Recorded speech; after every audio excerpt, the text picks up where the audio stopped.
conduis, Seigneur, notre marche. Tu nous as délivrés de l'Égypte pour nous conduire à toi, Père. Parce que tu veux faire de nous des rois et des sacrificateurs. Seigneur, tu as décidé que l'homme soit ton image et ta ressemblance. Et tu nous apportes ta parole pour accomplir, Seigneur, ton dessein, pour achever ton projet. Nous voulons ce soir remettre ce moment entre tes mains, Père. Nous voulons, ô Dieu, te recommander toutes choses. Nos cœurs, nos pensées, nos compréhensions, nos inspirations. Et nous prions que ta parole vienne à nous avec efficacité et avec puissance, Père. Que ta parole vienne, Seigneur, ô Dieu, pour s'approprier nos cœurs, pour s'approprier nos pensées, pour s'approprier tout notre être, Père. Nous te bénissons, toi qui, Seigneur, conduis ces moments. Sois exalté, Seigneur, au nom de Jésus-Christ. Amen. Nous allons lire notre passage de base, Malachie chapitre 3, verset 1 au verset 4.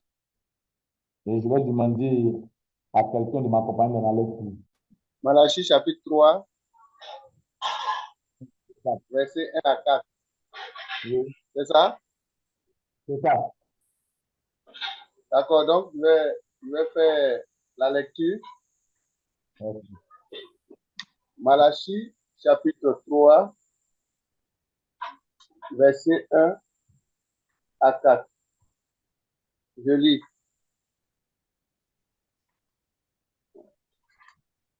Vous m'entendez? Oui, on t'entend. D'accord. Voici, j'enverrai mon messager. Il préparera le chemin devant moi et soudain entrera dans son temple le Seigneur que vous cherchez et le messager de l'alliance que vous désirez. Voici, il vient, dit l'Éternel des armées. Qui pourra soutenir le jour de sa venue?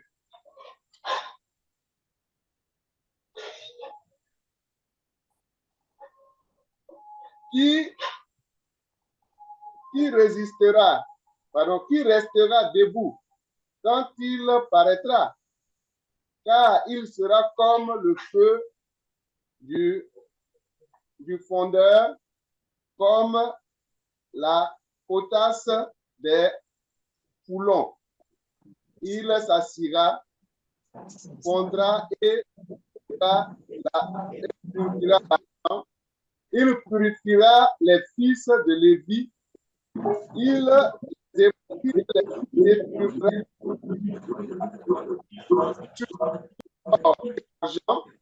et ils présenteront à l'Éternel des offrandes avec justice. Alors, l'offrande de Juda et de Jérusalem sera agréable à l'Éternel comme aux anciens jours, comme aux années d'autrefois. Amen. Amen.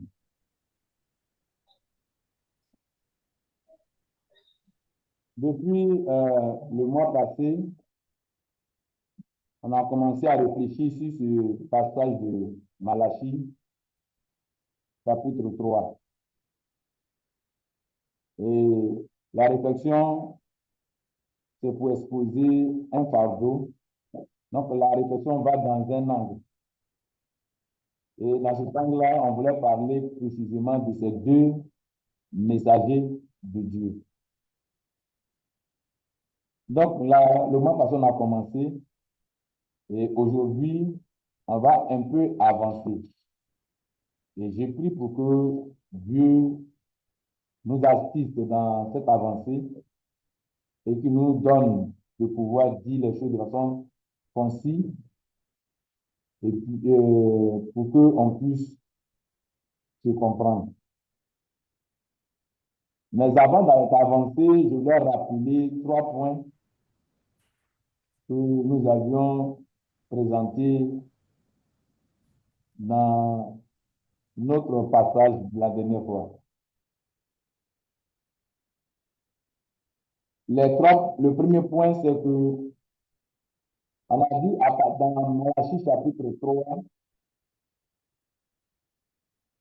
il apparaît que Dieu présente 2 messagers. Et le mot qui a été traduit par messager, c'est le mot malak, qui se traduit par messager, par ange ou par envoyé. Donc, cela veut dire que Dieu, ici, présente 2 messagers ou 2 anges ou 2 envoyés dont s'il se sert pour accomplir son travail. Et le premier de ces messagers s'appelle le messager de Dieu, ou bien l'ange de Dieu. Et le deuxième s'appelle le messager de l'Alliance ou l'ange de l'Alliance. Donc ça, c'était la première chose que nous avions cherché à établir. La deuxième chose que nous avons établie, nous sommes partis de Jean chapitre 1, le verset 17, pour dire que ces 2 messagers de Dieu travaillent dans le temps. Ils travaillent avec le temps. Et donc, dans l'œuvre qu'ils accomplissent, dans l'œuvre de la rédemption, on a établi qu'il y a 3, on a établi qu'il y a 3 âges. Il y a un âge qui est l'âge que nous avons appelé l'âge de la loi. Et cet âge, c'était l'âge d'Israël. On a établi aussi qu'il y a un deuxième âge qui est l'âge de l'Église, ou de l'Église en préparation, de l'Église que Dieu est en train de préparer pour la gloire. Et ça, on l'a appelé l'âge de la grâce.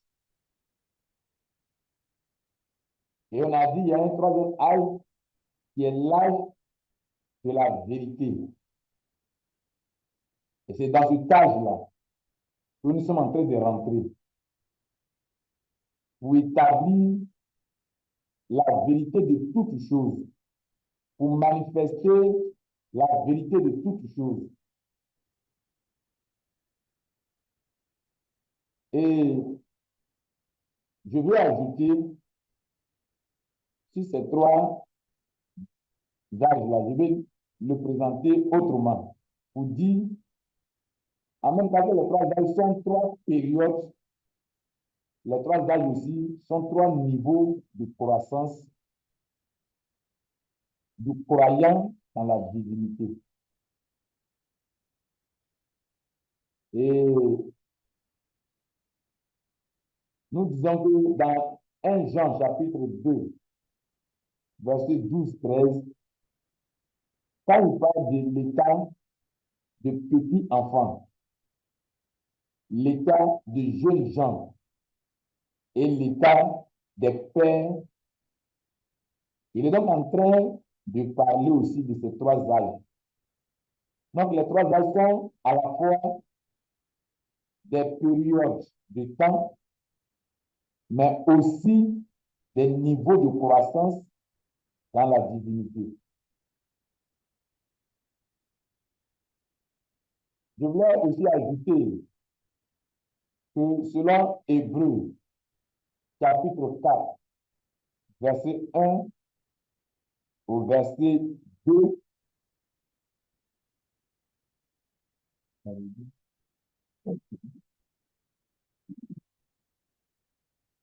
donc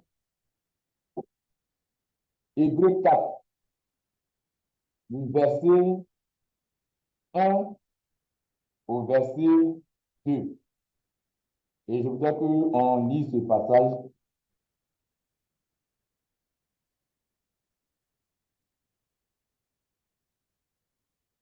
Hébreux 4. Hébreux chapitre 4, Mhm. 1 au verset 2. Oui. Cela? Oui. Craignons donc, tandis que la promesse d'entrer dans son repos subsiste encore, qu'aucun de vous ne paraisse être venu trop tard. Car cette bonne nouvelle nous a été annoncée aussi bien qu'à eux, mais la parole qui leur fut annoncée ne leur servit de rien, parce qu'elle ne trouva pas de la foi chez eux, que ceux qui l'entendirent. On peut lire la version David, le verset 2, dans la version David.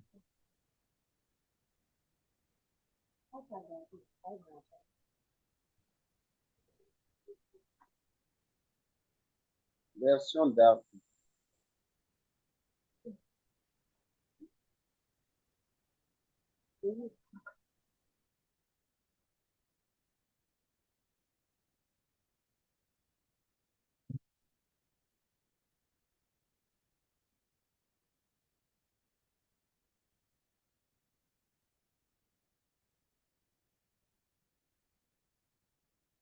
Okay, la version Est-ce David, que je peux lire la version Darby? d'accord, Ok, oui. ok, vas-y, si tu l'as trouvé. Oui, non, tu peux lire. Oui. Non, si le frère l'a trouvé, qu'il lise. D'accord. Donc, je lis alors. Car nous aussi, nous avons été évangélisés de même que cela. Mais la parole qu'ils entendirent ne leur servit de rien, n'étant pas mêlée avec de la foi dans ceux qui l'entendirent. Ce pour lequel j'ai voulu qu'on lise les deux versions, c'est que selon David, il dit que le peuple d'Israël a été évangélisé. Donc, l'évangile qui nous est annoncé leur a été aussi annoncé. Ça veut dire que quand le peuple d'Israël recevait la loi qu'ils avaient, c'était l'évangile que nous avons aujourd'hui. Seulement, à leur temps, cet évangile était voilé. Donc, ils l'avaient, mais n'avaient pas la pleine compréhension de l'évangile. Aujourd'hui, en Christ Jésus, c'est la loi de Moïse qui était l'évangile voilé que nous avons. Mais aujourd'hui, c'est la loi dévoilée, c'est l'évangile dévoilé. Donc, l'évangile est la loi de Moïse dévoilée, expliquée. Et la loi de Moïse est l'évangile voilé. Je voudrais insister sur cela parce que dans notre échange, dans nos derniers échanges, ou bien dans nos premiers échanges, on avait dit que quand Moïse disait qu'on n'a pas le droit, personne n'a le droit d'ajouter ni de retrancher à la loi qu'il a donnée. On avait donc dit que la loi de Moïse était une loi absolue. Que ça contenait tout le mystère de notre salut, tout ce qu'il nous faut pour être sauvés. Seulement, on n'avait pas la compréhension et donc on la pratiquait d'une certaine façon qui ne peut pas conduire à la perfection.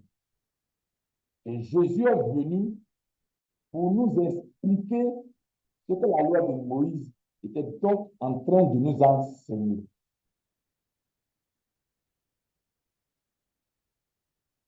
Ça donc, c'est ce qu'on avait aussi ajouté. C'est ce que j'ajoute. Et on avait continué pour arriver aussi dans Galates. En parlant de ces 3 âges, et on avait dit dans Galates qu'il y avait 3 alliances. Et que chaque âge était basé, ou bien chaque âge présentait une alliance. Il y avait la première alliance, il y avait la deuxième alliance, et il y avait la troisième alliance.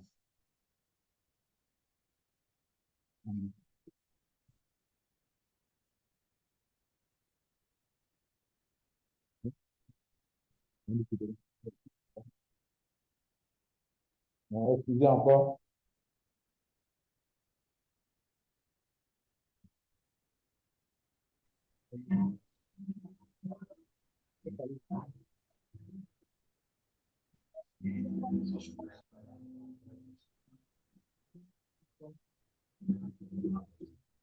Excusez, on a encore un problème technique.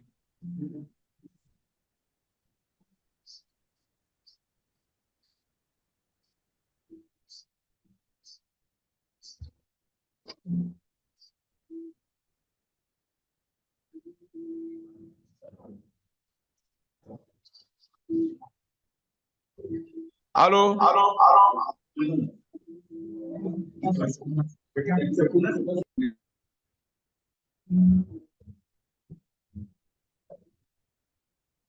D'accord.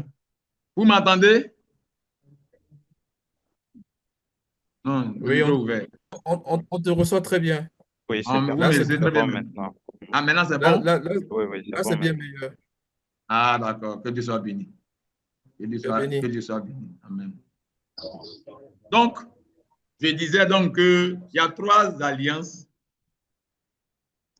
et on avait expliqué les 3 alliances, mais pour aujourd'hui, je vais réexpliquer les 3 alliances en disant qu'il y a 3 niveaux de perfection dans lesquels Dieu est en train de nous conduire.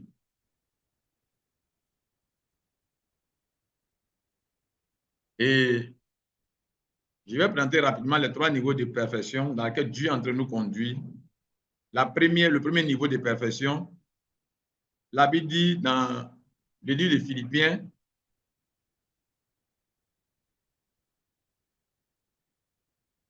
la Bible dit dans le livre de 1 Pierre plutôt, dans Jean chapitre 3, 6, 1 Pierre 1, 23 et 1 Corinthiens 2, 6. 1 Corinthiens dit que la sagesse de Dieu est prêchée parmi les parfaits. Et ces parfaits, c'est tous ceux qui ont accepté le Seigneur Jésus-Christ. Quand nous acceptons le Seigneur Jésus-Christ, nous sommes nés de Dieu. Et donc, nous avons une réalité, nous sommes devenus une nouvelle création en Dieu. Et de ce point de vue-là, nous sommes totalement parfaits. Nous sommes parfaits. Donc, il y a un premier niveau de perfection qui est la nouvelle naissance. Le deuxième niveau de perfection, c'est la perfection morale. La Bible dit dans le livre de Hébreux, chapitre 9, verset 9 au verset 10, que ceux qui étaient sous la loi ne sont pas parvenus à cette perfection morale. Aujourd'hui, c'est en Christ que nous pouvons parvenir à cette perfection morale. Donc, il y a une deuxième perfection Et tous ceux qui sont nés de nouveau sont appelés à aller à cette deuxième perfection. Et il y a un troisième niveau de perfection. Le troisième niveau de perfection, Philippiens chapitre 3 dit que nous attendons le changement de notre corps pour que nous passions d'un corps corruptible à un corps incorruptible. Donc, c'est le voyage que nous faisons pour atteindre la plénitude de notre perfection.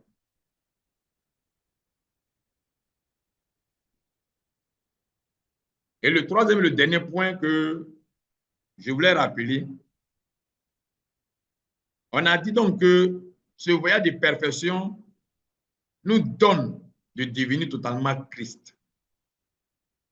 Et donc, sur la base de cela, nous avons dit dans Colossiens chapitre 2, verset 16 au verset 17, que quand la Bible dit que Christ est la réalité de la loi, le Christ qui est cette réalité n'est pas exclusivement Jésus.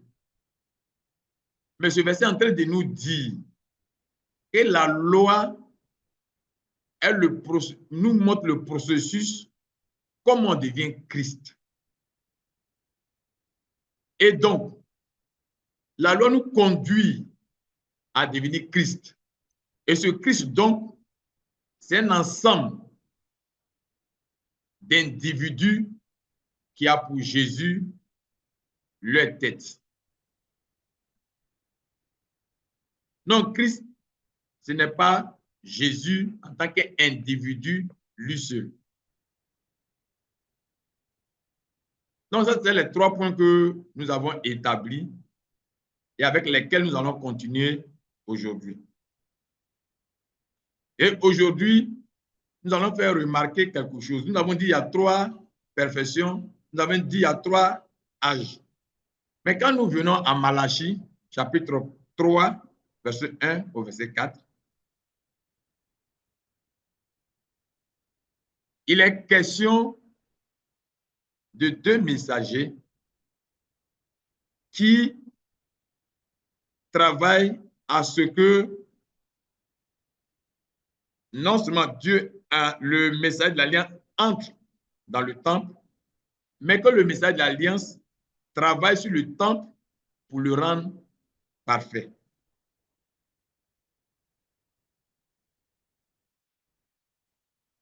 Et je disais la dernière fois que ici, on dit le messager entre dans le temple.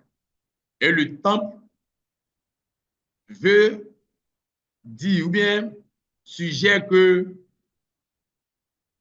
la personne ou bien le temple, c'est déjà quelque chose qui est en alliance avec Dieu. Et le temple, aujourd'hui, c'est le corps de l'homme. Dans 1 Corinthiens 6. Et donc ici, en parlant de ce temple, on parle d'un croyant en Christ.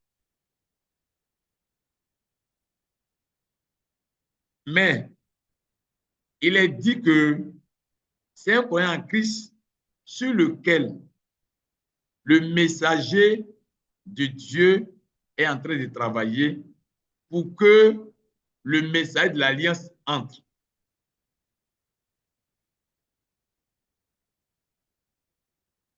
Cela nous permet de comprendre que l'accent ici est mis non sur le premier âge du croyant en Christ, mais sur le deuxième et le troisième âge. Je veux m'expliquer mieux. Ce passage nous rappelle le passage d'Hébreux chapitre 9, où Dieu, parlant du temple, du tabernacle d'Israël, le présente en deux parties. Il parle du lieu saint et du lieu très saint. Et c'est comme s'il omet le parvis. Il ne s'intéresse pas au parvis. Il s'intéresse aux lieux saints et aux lieux très saints. Donc, les deux passages, Malachie chapitre 3 et Hébreux 9, se ressemblent à ce niveau. Et nous amènent à comprendre que le message qui est présenté à ce niveau est un message qui est destiné non à ceux qui sont, c'est pas un message qui parle de la nouvelle naissance, mais c'est un message qui s'intéresse à tous ceux qui, étant nés de nouveau, sont en train de travailler pour que l'ange, ou bien cherche à ce que l'ange de l'Éternel, l'ange de l'Alliance plutôt, vienne prendre le contrôle du temple. Envoie un message. Mais jusque-là, rien. Allô? Allô? Allô? Oui, Omlega, tu peux continuer, s'il te plaît. Frère, s'il vous plaît, gardez le micro fermé. Merci. D'accord. Et donc, le message de Malachie 3 s'adresse à un groupe de croyants qui, étant nés de nouveau, ont le désir d'aller jusqu'à l'achèvement de la marche en Christ. Donc, ici, le parvis est mis de côté.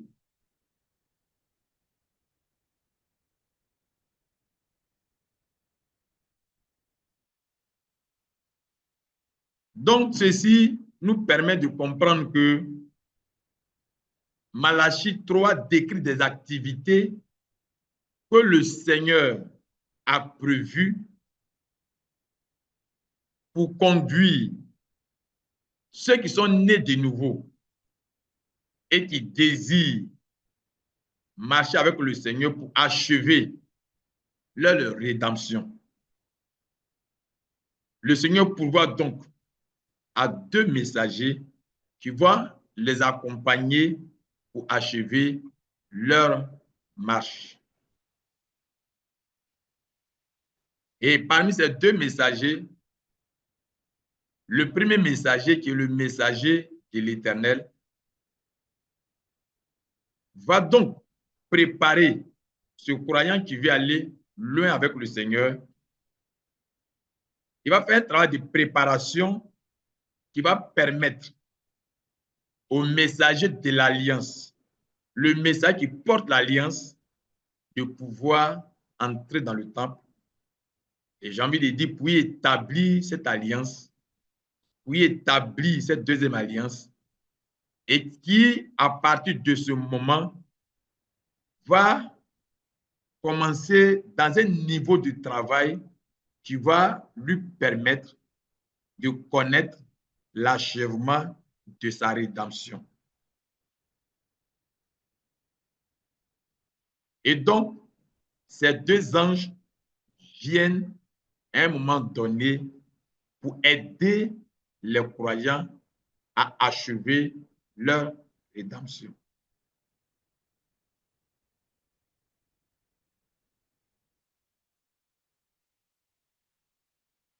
Pour mieux continuer maintenant, je voulais un peu revenir à Genèse pour dire quelque chose qui va me permettre d'avancer. Dans Genèse chapitre 1, verset 26, la Bible dit que Dieu a décidé de faire l'homme. Mais là, il est dit, faisons l'homme à notre image, selon notre ressemblance.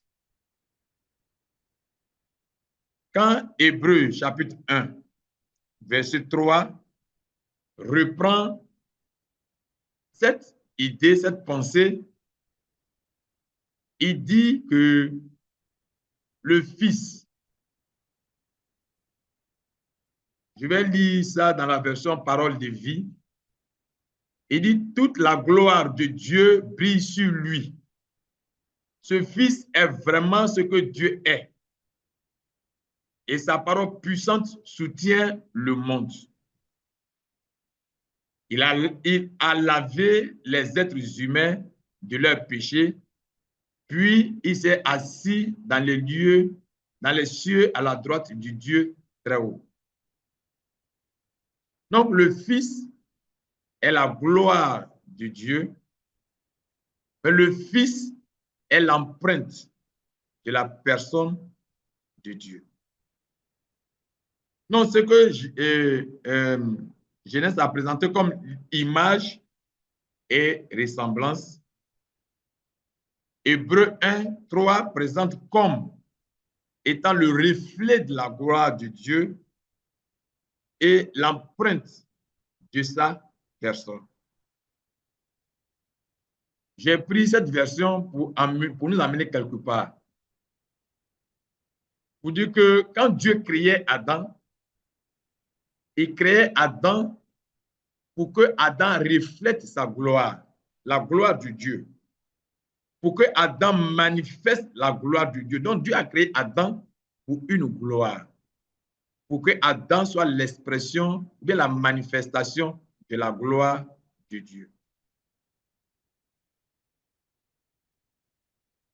Donc, après la création de Dieu, après la création d'Adam, quelque chose s'est passé. Et Adam a perdu cette gloire. Et c'est Romains chapitre 3, verset 23 qui nous l'explique. Romains 3, 23 dit, car tous ont péché et sont privés de la gloire de Dieu. Romains dit que c'est le péché qui prive l'homme de la gloire de Dieu. Donc, Romain reconnaît que l'homme a été créé pour participer, pour manifester la gloire de Dieu. L'homme a été créé pour la gloire de Dieu.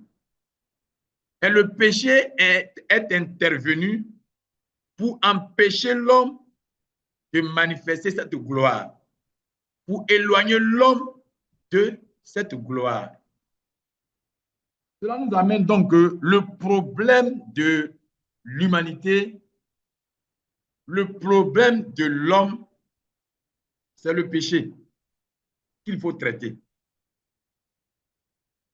Aujourd'hui, les hommes pensent que c'est la science, la connaissance intellectuelle, l'argent qui établit la gloire. La possession qui établit la gloire. C'est pour ça que Romains 14, 17 dit que le royaume de Dieu, ce n'est pas les biens, mais c'est la justice de Dieu, c'est la paix de Dieu et c'est la joie que donne le Saint-Esprit. Et donc, le péché est le vrai problème que Dieu doit traiter avec l'homme. Pourquoi? Parce que il est écrit dans Romains, chapitre 6, verset 22, il dit, même maintenant, étant affranchi du péché et devenu esclave de Dieu, vous avez pour fruit la sainteté et pour fin la vie éternelle. Et Romains 5, 21, il dit, afin que, comme le péché a régné par la mort, ainsi la grâce régnant par la justice pour la vie éternelle. Donc, pendant que le péché nous éloigne de la gloire de Dieu, et de la grâce par la justice nous conduit à la vie éternelle.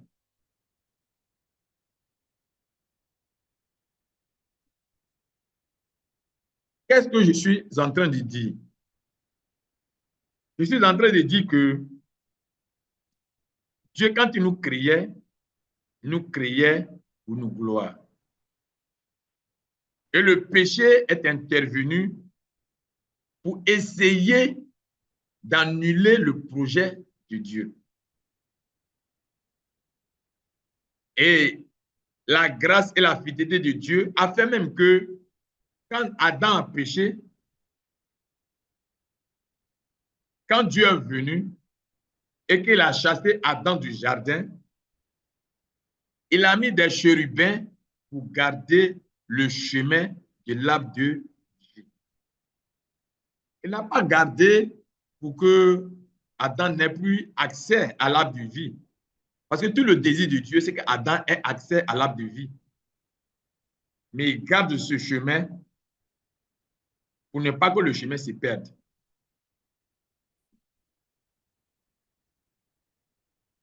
Je voulais rapidement dire, l'épée flamboyante, c'est la parole de Dieu. Donc Dieu met des ministères, Dieu met des messagers, Dieu met des anges qui vont entretenir ce chemin pour que l'homme ne se perde pas définitivement. Mais pourquoi il fait ça? Parce que dans Ésaïe 42, verset 8, et Ésaïe 48, verset 11, Dieu dit que la gloire, sa gloire, là, il ne va pas la donner à un autre. Il ne la donnera pas à un ange. Pourquoi? Parce qu'il a créé l'homme pour cette gloire. Même si l'homme, à un moment donné, a dévié, Dieu dit, cette gloire qu'il a réservée pour l'homme, il ne la donnera pas à un autre. Mais il va restaurer l'homme, il va mener l'homme à manifester cette gloire. Et c'est pour cela que Christ est venu. Et il dit dans Colossiens chapitre 1, verset 27, et j'ai lu la version français courante, il dit car Dieu a voulu leur faire connaître ce plan secret, si riche et si magnifique, élaboré en faveur de tous les peuples. Et voici ce secret. Le Christ est en vous et il vous donne l'assurance que vous aurez part à la gloire de Dieu. Donc, Dieu veut nous conduire à cette gloire.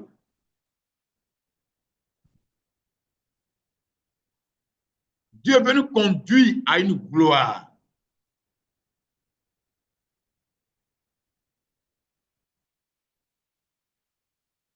Et pas n'importe quelle gloire. À sa propre gloire. C'est là que Dieu veut nous conduire. Que le nom de Dieu soit béni. Que le nom de Dieu soit béni. Alléluia. Alléluia. Mais pour nous conduire à cette gloire, comme je le disais, Dieu, il a disposé des ministères pour nous conduire à cette gloire. Mais je vais déjà préciser deux choses. Ces ministères que Dieu a destinés, qui tiennent cette épée pour nous conduire à la gloire, les anges et esprits, ils sont disqualifiés. Ils ne peuvent pas nous aider à arriver à cette gloire. Pourquoi? Quand on lit, d'abord les hommes sont disqualifiés. Quand on lit dans le livre de Psaume 49, verset 7 au verset 8, il dit, un homme ne pourra en aucune manière racheter son frère, ni donner à Dieu sa rançon. Car précieux est le rachat de leur âme. Et il faut qu'il y renonce à jamais.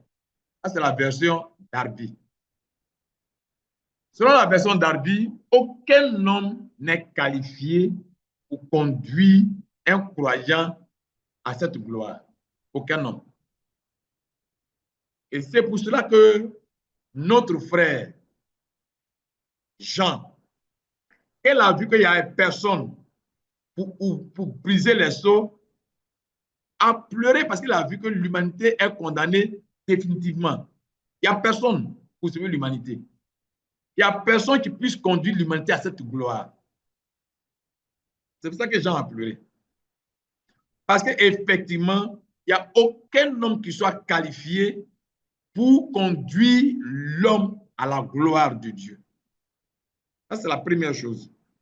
La deuxième chose, dans 1 Pierre chapitre 1, verset 12, il est dit que les anges esprits apprennent à connaître Dieu par l'Église. Donc, eux non plus, ils ne peuvent aider l'homme à arriver à cette gloire. Eux aussi, ils ne le peuvent pas. Donc, si ils ne le peuvent pas et que les anges aussi ne le peuvent pas, qu'est-ce qui va donc arriver à l'homme? Est-ce que l'homme est perdu pour toujours? C'est là que Dieu lui-même, il s'annonce. Il dit quelque chose dans Ésaïe chapitre 35, le verset 4. Il dit, dites à ceux qui perdent courage, ressaisissez-vous, n'ayez pas peur. Voici votre Dieu, il vient vous venger et rendre à vos ennemis le mal qu'ils vous ont fait. Il vient lui-même vous sauver. J'ai pris la version français courant. Dans cette parole, Dieu dit, il ne va plus envoyer quelqu'un pour nous conduire dans cette rédemption, dans cette gloire-là. Il ne va pas envoyer quelqu'un.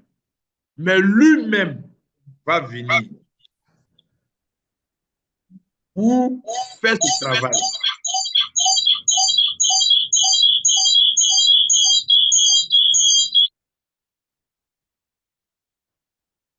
Il va venir lui-même pour faire ce travail. Cela nous permet de comprendre que Dieu est son propre messager. Pour nous conduire à cette gloire, Dieu décide de ne plus se servir d'un ange, d'un homme, mais que lui-même, Dieu, il va venir pour faire l'œuvre.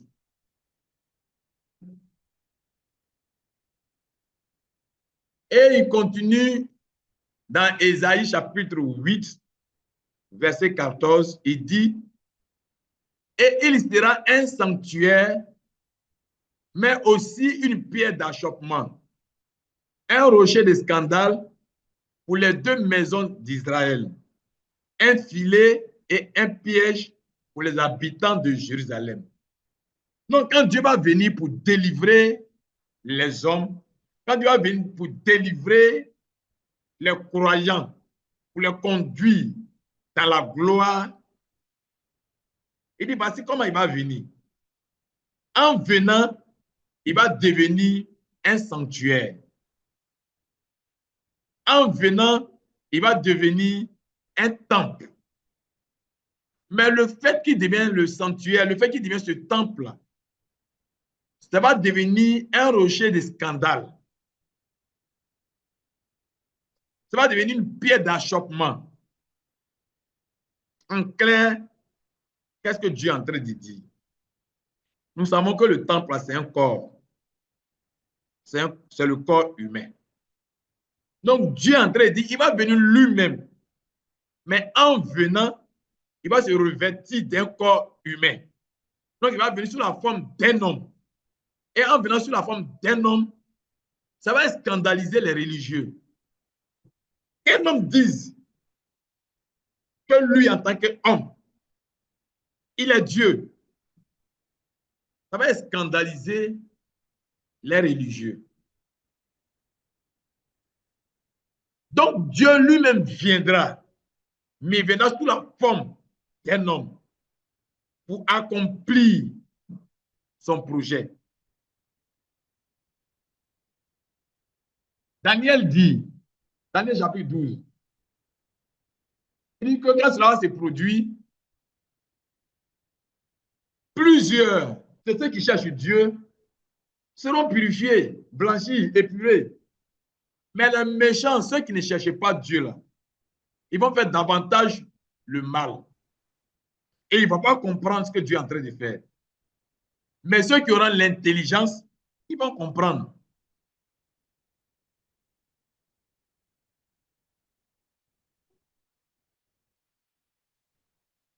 Vous voyez, quand Jésus est venu, c'était le Emmanuel, le grand Emmanuel, c'est-à-dire Dieu manifesté parmi les hommes. C'est-à-dire la parole manifestée sous une forme humaine. Quand ce grand Emmanuel est venu, à un moment donné, Jean-Baptiste envoie ses disciples pour lui dire, allez-y demander à cet homme que j'ai annoncé,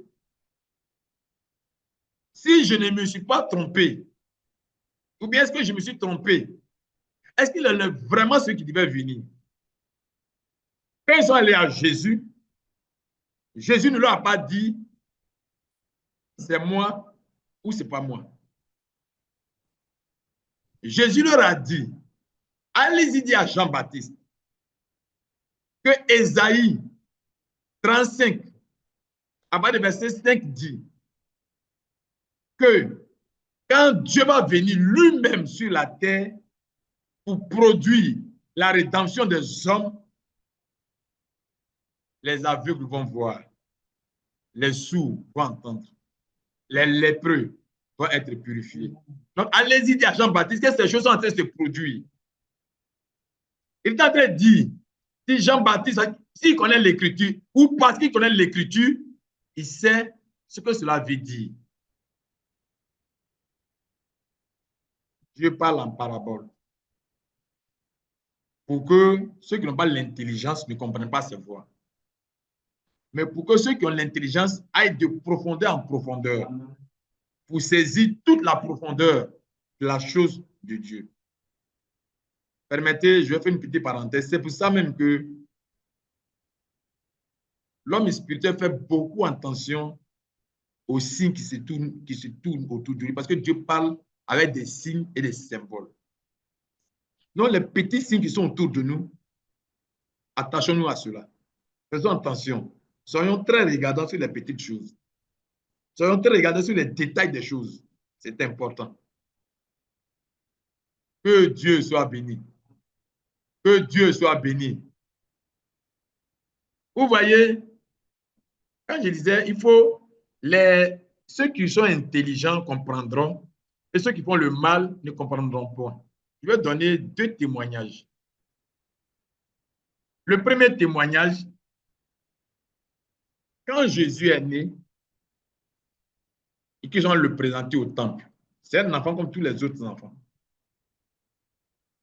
Et ce jour, il y avait un homme qu'on appelait Simeon qui était là-bas. Et Simeon voit un bébé et Simeon dit, le sauveur que Dieu a pris dans l'humanité là, c'est lui qui est là. C'est avec quels yeux Simeon avait vu le bébé. Et mieux, Simeon dit que lui, Simeon, Dieu l'avait déjà informé qu'il n'allait pas mourir tant qu'il ait vu le Messie. Écoutez-moi bien. Cela montre que Simeon avait une relation particulière avec Dieu. Il est dit que c'est poussé par l'Esprit ce jour-là que Simeon s'est trouvé là.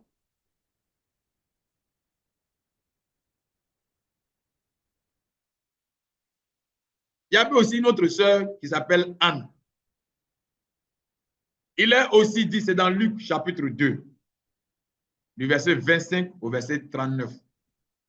On ne va pas le lire, mais vous pouvez le lire après.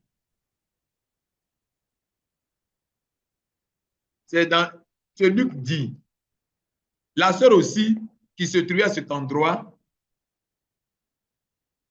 elle aussi, quand elle a vu Jésus, elle a reconnu Jésus. Pendant que tous les autres le voyaient, mais ils ne le reconnaissaient pas. C'est le premier témoignage. Le deuxième témoignage que je veux donner, ça je veux le lire. Il s'agit de Jean-Baptiste. Et puis parce que le Seigneur dit, il dit Jean, ayant entendu parler dans sa prison des œuvres du Christ, lui fit dire par ses disciples, es-tu celui qui doit venir ou devons-nous en attendre un autre? Jésus leur répondit, allez rapporter à Jean ce que vous attendez et ce que vous voyez. Les aveugles voient, les boiteux marchent, les lépreux sont purifiés, les sourds entendent, les morts ressuscitent. Et la bonne nouvelle est annoncée, heureux celui pour qui je ne suis point une occasion de chute. Et, pardonnez, l'autre passage, le deuxième passage de Jean, je vais le dire, un peu le passage, mais je vais le dire. Il dit, qui est allé vous voir? Ça, c'est la suite. Le verset, qui est allé vous voir? Excusez, je vais...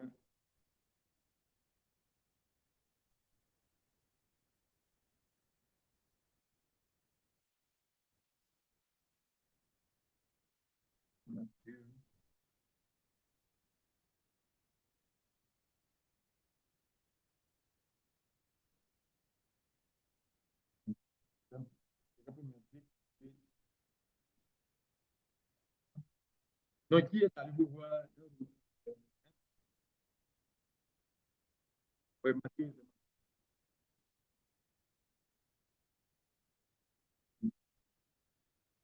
Il dit, voilà. Mais qu'êtes-vous allez voir? Un homme vêtu d'habits précieux. Voici ceux qui portent des habits précieux sont dans les maisons des rois. Qu'êtes-vous donc allez voir? Un prophète, oui, vous dit, et plus qu'un prophète. C'est ce dont il est ici. Voici, j'envoie mon messager devant ta femme pour préparer son chemin. Donc, Jésus demande, Jean-Baptiste là, comment vous l'avez vu? Quand vous l'avez vu, il était qui pour vous? Comment vous le voyez? Vous le voyez comme un simple homme? Mais comment vous le voyez? Et il dit, Jean-Baptiste, c'est celui-là qui vient préparer le chemin. Et il dit, il n'est pas un prophète, mais il est plus qu'un prophète. Il n'est pas qu'un prophète, il est plus qu'un prophète. Pourtant, c'est un être ordinaire que tout le monde voyait. Jésus est en train de nous faire comprendre que si on n'est pas habitué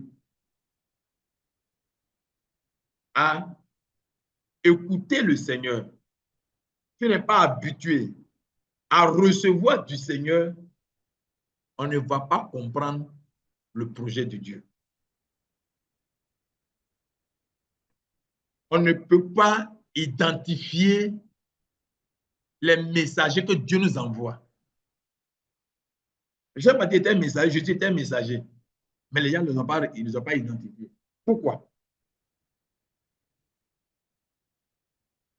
Donc, il est important que nous puissions nous attacher à ce que dit les Écritures. Que nous puissions aimer les Écritures et nous attacher aux Écritures. Et cet attachement aux Écritures va nous donner d'avoir l'intelligence renouvelée. La Bible dit dans Romains 12 que c'est quand notre intérieur est renouvelé que nous pouvons reconnaître la volonté de Dieu. Et dans Galates chapitre 4, on nous parle des deux fils d'Abraham. Et l'une des caractéristiques pour les reconnaître, on dit, Ismaël est né en vertu de la promesse. Isaac est né en vertu de la promesse et Ismaël est né selon la chair. Ça veut dire, Isaac, là, il marche avec le Seigneur avec les promesses qui sont dans les Écritures. C'est la compréhension des promesses qui lui permet d'avancer. Si nous ne pouvons pas comprendre, nous ne pouvons pas nous attacher aux promesses, nous ne pouvons pas, la Bible ne peut pas s'ouvrir pour nous, pour que nous comprenions les promesses qui sont dedans pour avancer, nous ne pouvons pas arriver à cette gloire.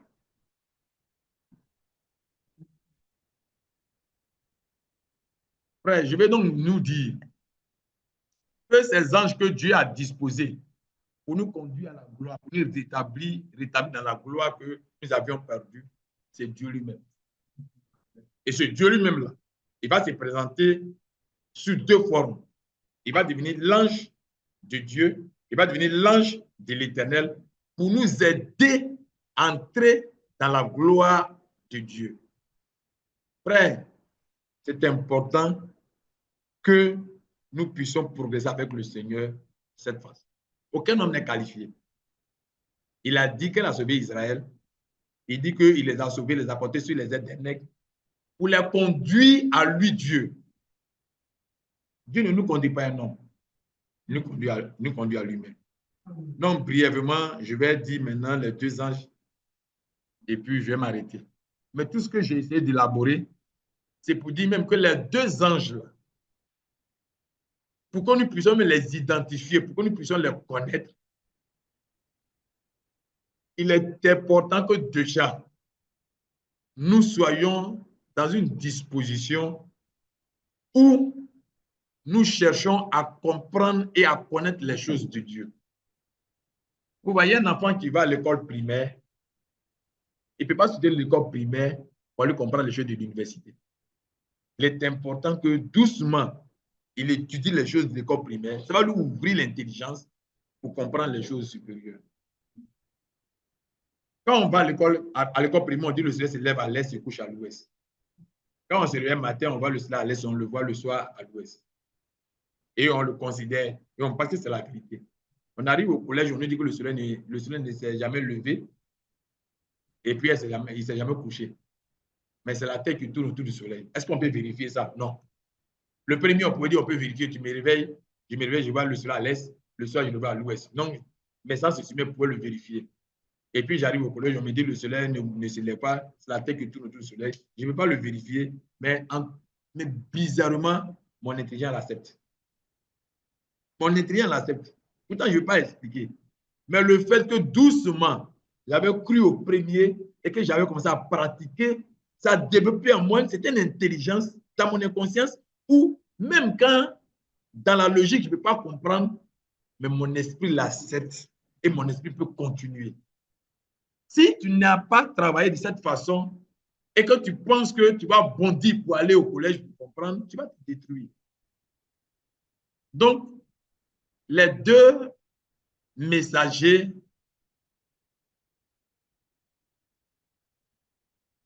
nous devons nous habituer aux Écritures.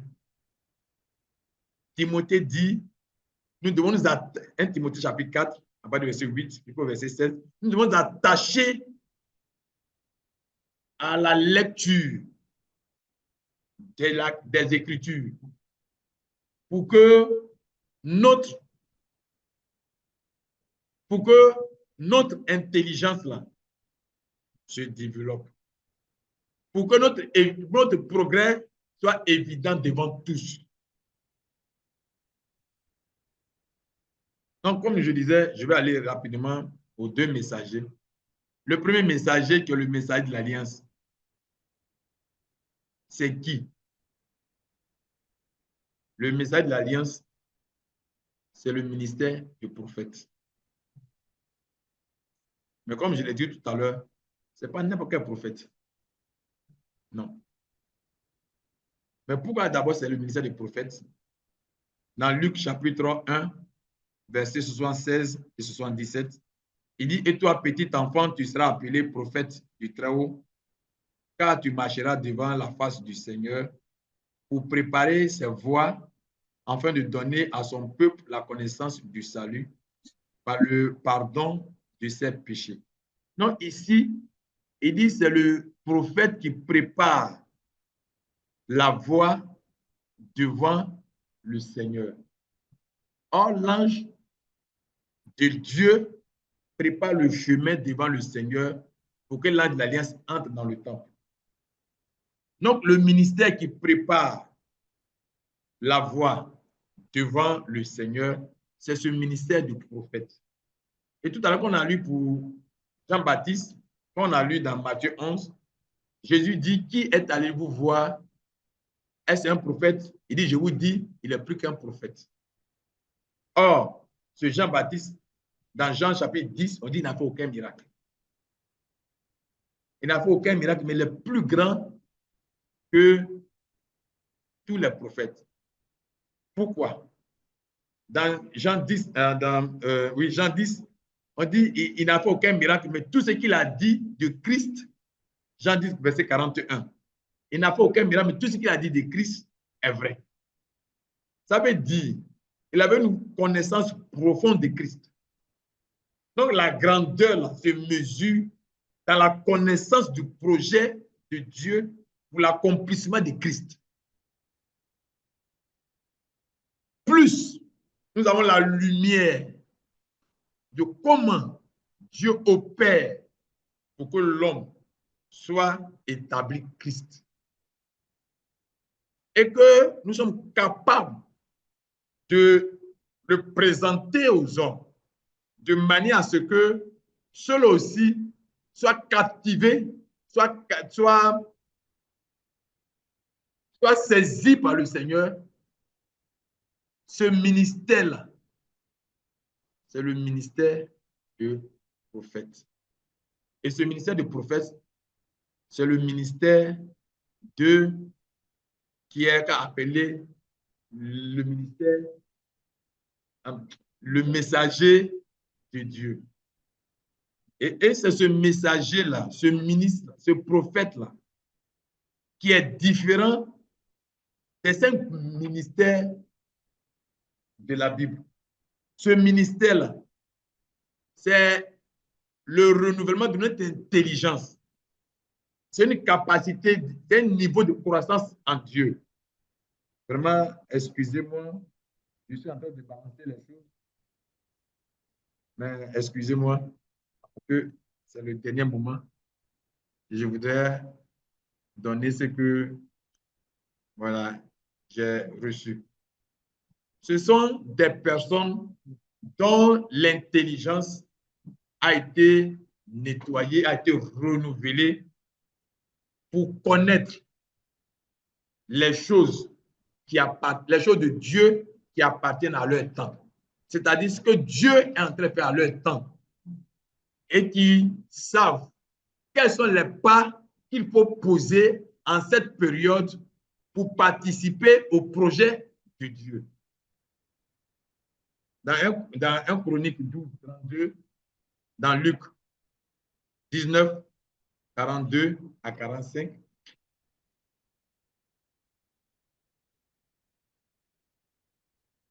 donc, quand le travail de la transformation, du renouvellement de notre intelligence se produit et que ce travail atteint un certain niveau, ce travail nous élève à ce ministère de messagers qui prépare le chemin devant Dieu. Mais je disais tout à l'heure que c'est Dieu lui-même qui est son messager. Et puis ici, on a très présent comme ici, c'est l'homme qui est le messager de Dieu. Non, ce n'est pas l'homme. Dieu est la parole. Et quand il vient un homme, il va se développer. En fait, il ne se développe pas, mais il va s'unir à l'esprit et à l'âme de l'homme. Et puis, il va atteindre un niveau qui est appelé dans Galates chapitre 4, verset 19, la formation de Christ.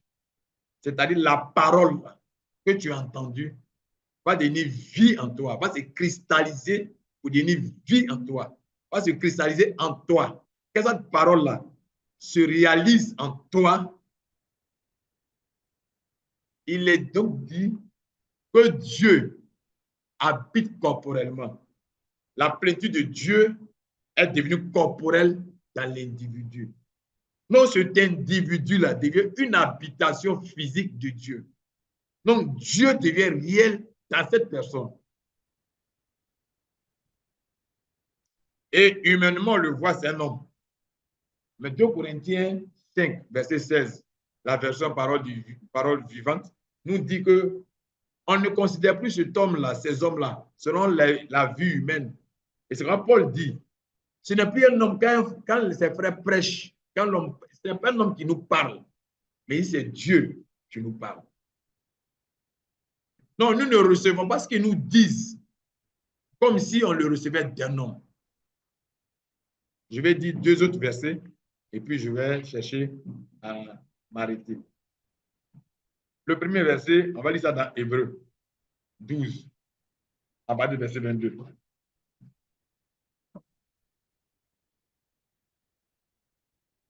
Hébreux 12, verset 22 au verset 24. Il dit, mais vous vous êtes approchés de la montagne de Sion, de la cité du Dieu vivant, la Jérusalem céleste, des myriades qui forment le cœur des anges, de l'assemblée des premiers-nés inscrits dans les cieux, du juge qui est le Dieu de tous, des esprits des justes parvenus à la perfection, de Jésus qui est le médiateur de la nouvelle alliance, et du sang de l'aspersion qui parle mieux que celui d'Abel. Donc, dans ce verset, il dit que quand Israël devait recevoir la loi, ils sont allés sur une montagne. C'est là qu'ils ont reçu la parole. Mais nous, aujourd'hui, sur la nouvelle alliance, pour recevoir cette parole, autrement dit, pour que cette parole s'écrive en nous, parce que Dieu est en train d'écrire sa parole en nous, pour que cette parole s'écrive en nous, nous aussi nous nous approchons d'une montagne. Mais ce n'est plus une montagne physique comme la montagne d'Israël. Mais ici, cette montagne, c'est l'assemblée des esprits parvenus à la perfection. Ce sont des frères, ce sont des personnes dont on s'approche. Frères, aujourd'hui, le travail que Dieu est en train de faire, c'est de nous mettre ensemble. Et dans cette communion, il va nous montrer de mieux en mieux la voie que nous devons suivre. Donc, les frères qui se retirent, les frères qui s'en éloignent, ils s'en éloignent pour leur perte. Resserrons davantage nos liens. Et ensemble, communions de plus en fortement. C'est l'un des moyens que Dieu a choisi pour qu'il nous donne la vie. Donc, la communion des frères est importante. Afin que ceux qui sont déjà avancés en communion avec eux nous aident tout le monde à avancer. Frère, si par ces petites choses-là, on ne fait pas attention, si on ne s'attache pas à cela, on ne va pas reconnaître le message de l'alliance, mais quand il va venir. Parce qu'Israël continue d'attendre le Messie pendant qu'il est venu, qu'il est parti. Beaucoup de chrétiens attendent aussi pendant que la chose est en train de s'accomplir. Pour que nos yeux s'ouvrent, frère, les choses que nous avons déjà, approchons-nous davantage. Attachons-nous davantage. La montagne de Sion, c'est le peuple de Dieu qui est en train de s'élever dans cette communion. Frères, attachons-nous à ces frères. Attachons-nous à sa communion. Attachons-nous à la parole. Attachons-nous à ces choses-là. Parce que le messager, il est à la fois quelqu'un, mais il est aussi à la fois une croissance en nous. Quand cette croissance atteint un certain niveau, cette croissance fait de nous-mêmes aussi messagers de Dieu. Et donc ici, je vais mettre l'accent pour le messager de Dieu sur le niveau de croissance qui se produit en nous. Sur cette direction que Dieu, du fond de nous, va commencer à élever. Quand nous nous réunissons ensemble et quand nous travaillons ensemble, Dieu se sert de cette assemblée et ces rencontres pour écrire en nous, pour nous donner l'amour de l'étude de la parole, pour nous donner la force d'aimer et d'étudier la parole. Et pendant que nous aimons, que nous étudions, il va nous ouvrir les promesses qui sont dans la parole. Et plus nous comprenons ces promesses et que nous marchons dans ces promesses qui sont les promesses de la divinité, ce n'est pas les promesses de demain tu auras l'argent, ce n'est pas les promesses de demain ton enfant va avoir ceci ou cela. C'est la promesse de la gloire qui nous a promis en Christ. Il va nous montrer cette gloire. Il va nous montrer le chemin par lequel on doit arriver à cette gloire. Et c'est alors nous devenons le fils de la promesse. Le fils qui marche de promesse, qui évolue de promesse en promesse, de promesse en promesse. C'est ceux qui marchent de cette façon-là qui pourront identifier l'œuvre de Dieu, qui pourront identifier Dieu en tant que messager. Si tu ne marches pas selon ce modèle, ces deux messagers-là, tu ne pourras pas les identifier. Et quand tu ne les identifies pas, tu ne pourras pas participer à la gloire. Frère, je voulais m'arrêter là, mais je voulais nous dire que Dieu nous encourage à aller à la gloire. Dieu nous encourage à nous attacher à la communion des frères. Dieu nous encourage à nous attacher à la parole. Dieu nous encourage à nous approprier ce que les messages que nous recevons, à les écouter, à les réécouter, à réfléchir, à les étudier. Et c'est cela qui va ouvrir notre intelligence, afin que nous soyons qualifiés pour comprendre les choses de Dieu. Je voulais m'arrêter là. Je voulais vraiment m'excuser. Peut-être que certains attendaient pour que je leur dise, voici le messager de l'Alliance, voici le messager de Dieu, le messager de l'Alliance. Mes frères, le facteur que j'ai eu à cœur, c'est que il faut que nous nous mettons dans une disposition qui va permettre à Dieu d'ouvrir notre intelligence, d'ouvrir nos yeux spirituels pour que nous-mêmes nous puissions identifier ces deux ministères qui sont à l'œuvre actuellement. Donc, que Dieu nous donne de les identifier et pour que nous puissions les identifier, nous déjà, attachons-nous à ce que Dieu nous a donné. Attachons-nous au message que nous recevons.